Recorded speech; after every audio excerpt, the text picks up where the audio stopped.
Mulai ya. Bismillahirrahmanirrahim. Assalamualaikum warahmatullahi wabarakatuh. Waalaikumsalam warahmatullahi wabarakatuh. Apa kabar semuanya? Baik, Bu. Alhamdulillah baik, Ibu. Gimana puasanya hari ini? Lancar, Bu. Ibol. Alhamdulillah. Sebelum memulai pelajaran, alangkah baiknya kita berdoa terlebih dahulu agar yang kita dapati dan kita pelajari menjadi berkah dunia dan akhirat. Berdoa mulai.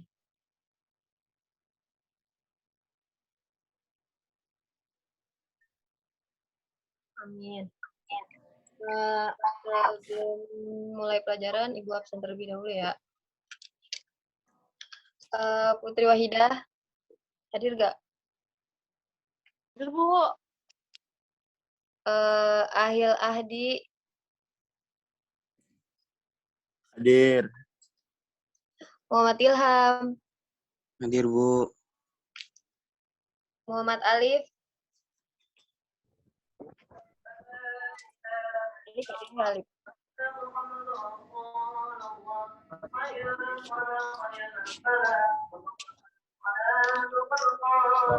Fitri Maulida, Bu.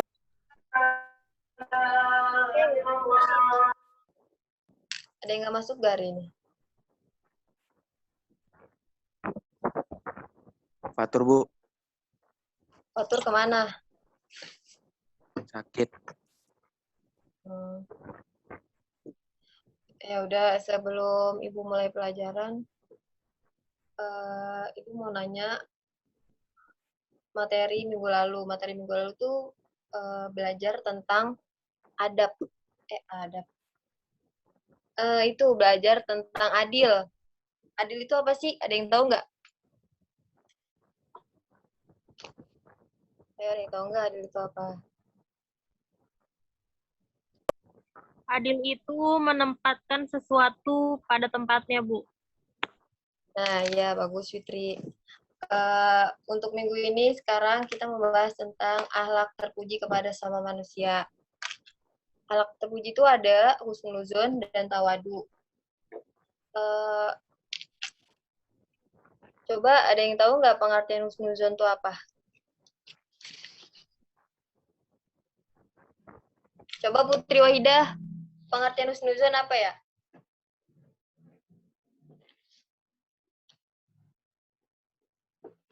Halo Putri.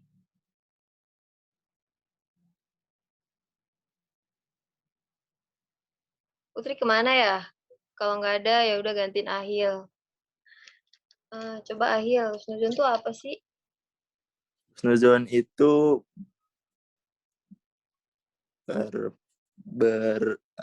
prasangka baik, Bu. Nah, iya, husnuzon itu prasangka, dugaan, atau perkiraan baik. Husnuzon itu berasal dari kata husnun, yang artinya baik, dan azonu artinya prasangka. Jadi, husnuzon itu ialah prasangka, perkiraan, atau dugaan baik dalam kehidupan terus dalam kehidupan bermasyarakat itu kita memerlukan hubungan yang baik dengan sesama anggota masyarakat. Lawan kata husnuzon itu, ada yang tahu nggak lawan kata husnuzon itu apa? Seuzon, Bu. Apa? Seuzon. Nah, ya, seuzon. Kalau seuzon itu berprasangka buruk terhadap orang lain. Selanjutnya, Fitri. Next. Nah, di sini ada hukum husnuzon terhadap sesama manusia. Hukum husnuzon kepada Allah dan Rasulnya adalah wajib. Artinya setiap muslim dan muslimat wajib memiliki sifat husnuzon, wajib memiliki prasangka baik kepada Allah dan Rasulnya. Di antaranya itu ada yang pertama, kita tuh harus meyakini dengan sepenuh hati bahwa semua perintah Allah dan Rasulnya, perintah agama itu untuk kebaikan manusia itu sendiri gitu. Terus yang kedua, kita harus meyakini dengan sepenuh hati bahwa semua larangan agama itu bersifat buruk jika dilanggar. Terus yang ketiga itu, oh enggak, cuma dua doang. Terus hukum husnuzon itu, hukum husnuzon kepada sesama manusia apa sih? Hukumnya apa? Coba Ilham, tahu nggak? Hukum husnuzon kepada sesama manusia. Sunnah kah, mubah, atau haram? Atau wajib? Coba Ilham. Wajib, Bu. Apa? Wajib, Bu. Wajib. Jadi hukum husnuzon kepada sesama manusia itu hukumnya mubah. Boleh dilakukan dan tidak boleh, dan boleh juga kalau misalnya kita nggak lakukan. Selanjutnya, next.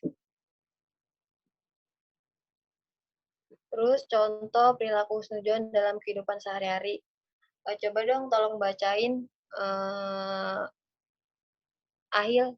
Ada Ahil nggak? Iya, Bu. Tolong bacain Ahil. Contoh husnuzon dalam kehidupan sehari-hari. 1, yaitu meyakini dengan sepenuh hati bahwa semua perintah agama untuk kebaikan manusia sendiri jika ditaati. Dan yang kedua, yaitu meyakini bahwa semua larangan agama demi kebaikan manusia sendiri jika ditaati. Yang ketiga, yaitu mengembangkan sikap baik dalam kehidupan bertetangga dan bermasyarakat.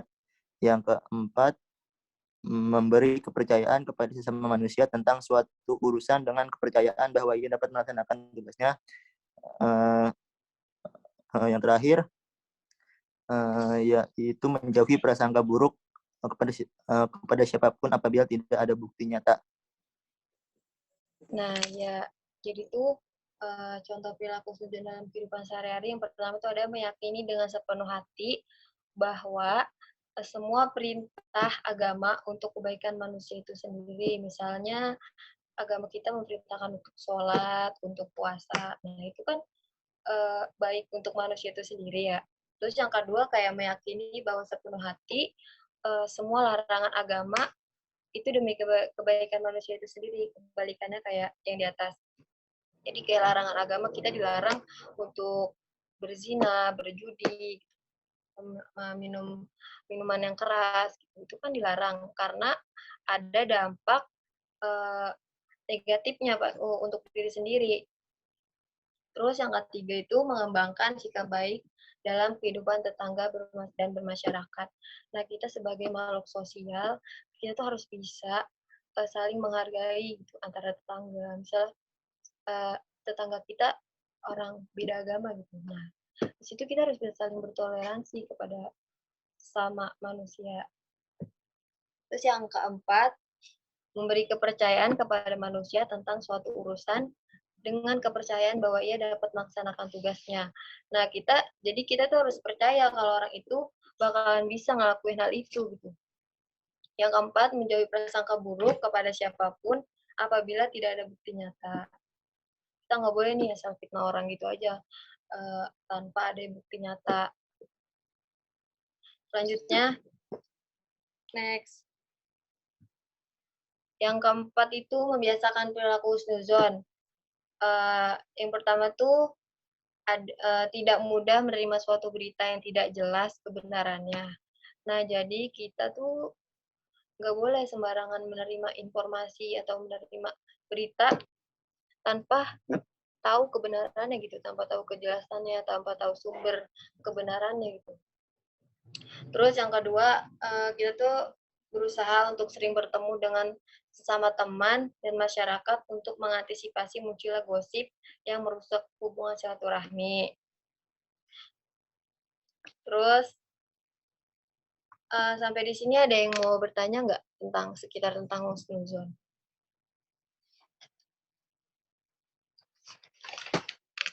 Ayo ada yang mau bertanya nggak? Saya mau bertanya, Ibu. Iya Witri, apa? Silakan. Tanya buat berhusnuzon kepada Allah. Apa nggak kedengeran? Gimana sih cara kita? Tadi dulu bentar. Ayo cepat. sikap kita gitu. Gimana sih sikap kita untuk berhusnuzon kepada Allah gitu. Oh, bagaimana sikap kita berhusnuzon kepada Allah gitu. Ya, Nah, kan kita kalau misalnya sedikit aja udah dikasih ujian sama Allah tuh kayak, ya Allah kok gini banget gitu. Nah, kalau apa sih contoh bersikap husnuzon kepada Allah itu salah satunya kita harus bersabar. Bersabar dengan apa yang Allah, misalnya Allah kasih ujian ke kita, terus kasih musibah, pokoknya kasih ujian deh, sabar gitu. Terus kita harus bisa berprasangka baik bahwa Allah akan ngasih, Allah akan ganti sesuatu yang lebih baik lagi daripada itu. Terus kita juga harus sering-sering bersyukur dengan apa yang Allah kasih. Itu Witri, jelas nggak? Iya Ibu, terima kasih. Oke, selanjutnya tentang tawadu. Next.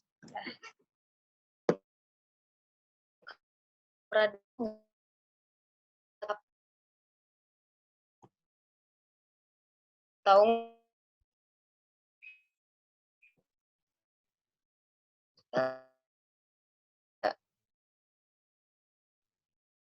kameranya ya mau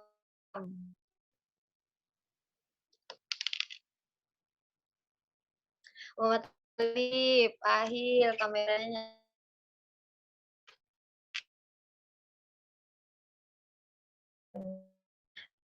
Banyak. Awas ya. Enggak, tawadu.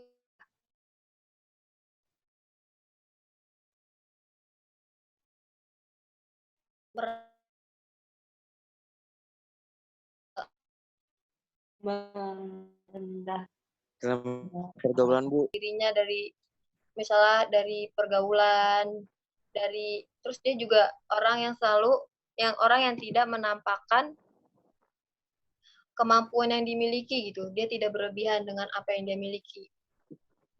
Lawan kata tawadu apa sih? Coba Putri, lawan kata tawadu itu apa ya?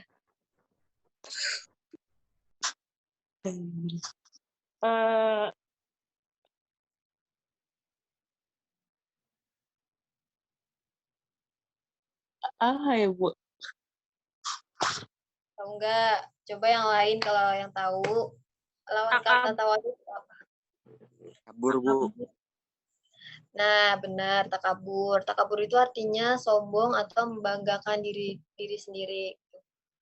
Di sini ada Allah berfirman dalam surah Al-Isra ayat 24. Coba tolong dibacakan dong. Siapa ya? Ahil dong, tolong dibacakan ayat Qur'annya. Baik, Bu. Bismillahirrahmanirrahim. Wahfid lahuma janahadul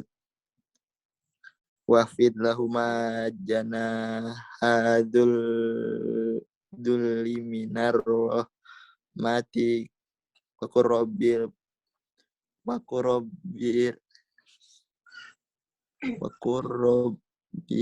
Irhamhuma. Tidak jelas, Bu, tulisannya, Bu.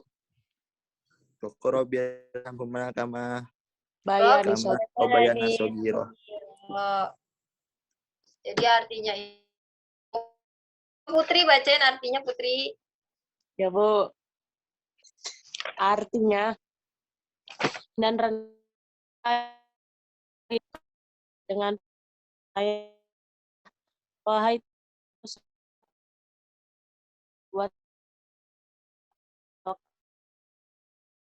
Dengar itu ayat itu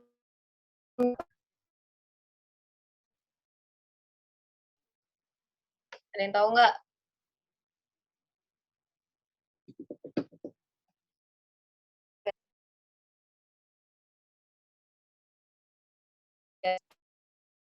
Perintah kita tuh sebagai anak harus bisa bersikap tawadu kita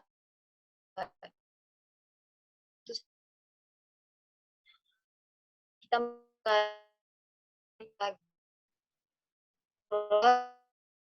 itu ada perilaku mungkin area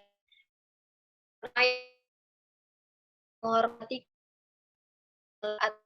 lebih pada diri kita, menghormati lebih pada diri kita gitu. Kita harus bisa menghormati. Terus yang kedua, sayang kepada yang lebih muda atau rendah kedudukannya. Nih, walaupun misalnya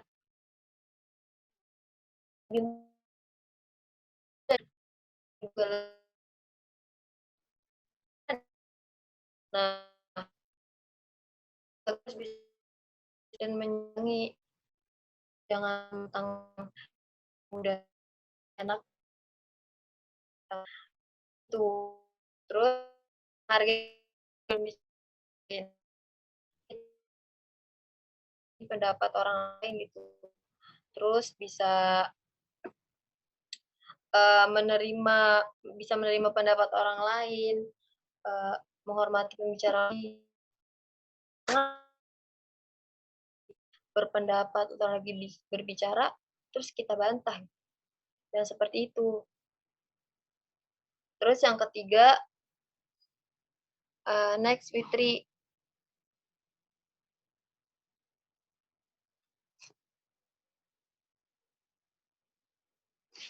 Fitri, Sinyal saya, Bu, bentar ya. oh nggak, kirain jaringan ibu, soalnya PPT-nya nggak bergerak di sini. Oh iya, Bu. Sekarang dampak positif perilaku tawadu. Coba dong, tolong Alif dibacain.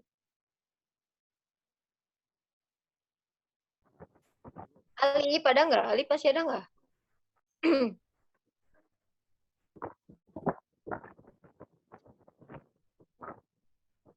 Yaudah, Witri bacain, Witri. Witri tolong bacain ya. Dampak positif perilaku tawadu. Yang pertama, ada menimbulkan rasa simpati pihak lain sehingga suka bergaul dengannya.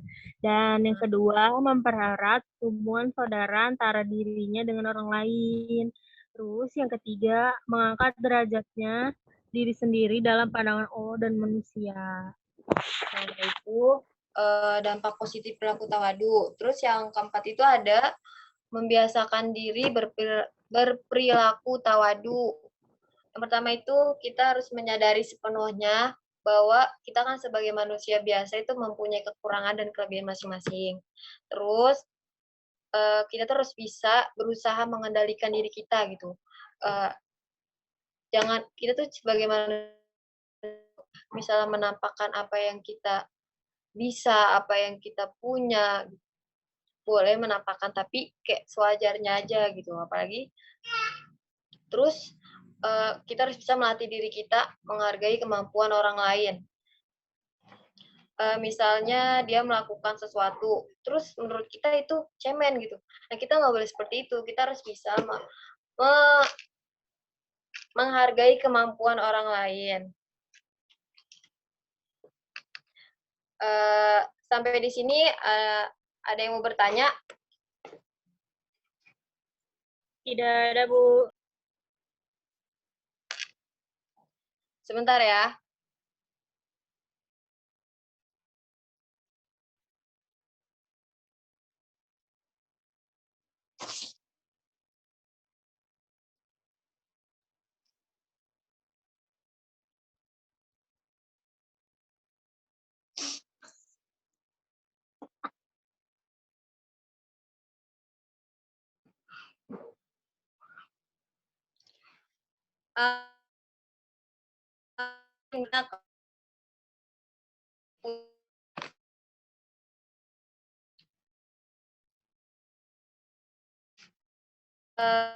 Coba bukan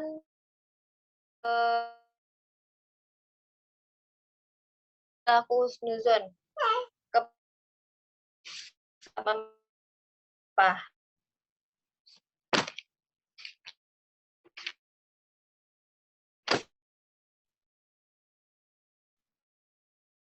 Coba sebutin contoh berperilaku. Ya, husnuzon itu yang baik ya, Bu. Iya, tadi kan ada tuh di atas.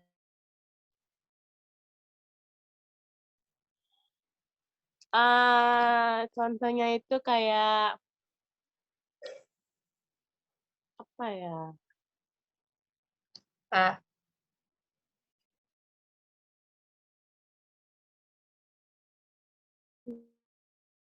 Baik orang, jadi kayak gak usah apa ya? Kayak gak usah mikir yang enggak tentang orang itu kayak gimana sih dia sebenarnya kayak gimana gitu, kayak ya udah gitu. Ya intinya kita berpikiran oh dia baik ini. Masalah ntar dia kayak bikin masalah sama kayak kita itu belakangan gitu, Bu.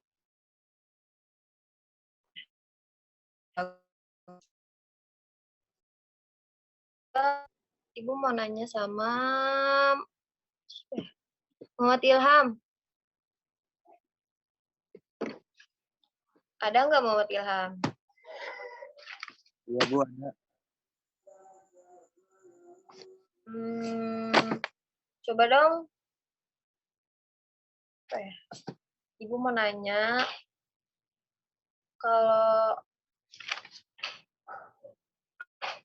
gimana sih kalau membiasakan diri untuk bersikap tawadu, berperilaku.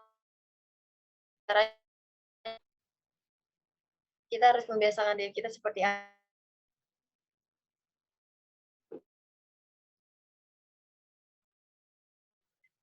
Tadi kan udah dibahas, nggak dengar.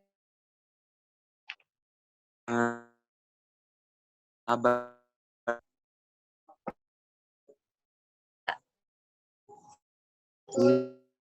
Tidak senang Bu.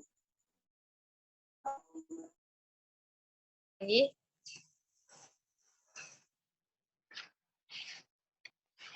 Apalagi Lam?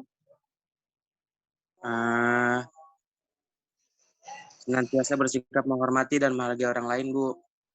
Nah ya bagus, terima kasih ya Ilham. Terus waktunya udah habis ya ini ya? Ya udah cukup sampai di sini materi kita.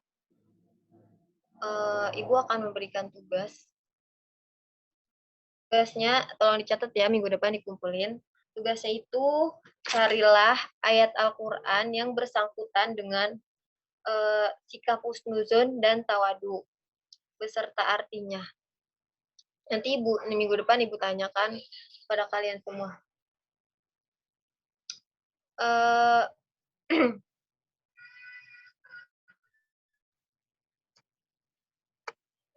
Sekian, terima kasih. Semoga apa yang Ibu sampaikan bermanfaat untuk kalian semua dan kalian bisa memahaminya. Jangan lupa ya tugasnya dikumpulin minggu depan. Sebelum Ibu tutup, coba dong Muhammad Ilham dipimpin doa kafaratul masjid. Sebelum menutup pelajaran kali ini, mari kita membaca kafaratul masjid. Subhanaka Allahumma wa bihamdika asyhadu an la ilaha illa anta astaghfiruka wa atubu ilaik.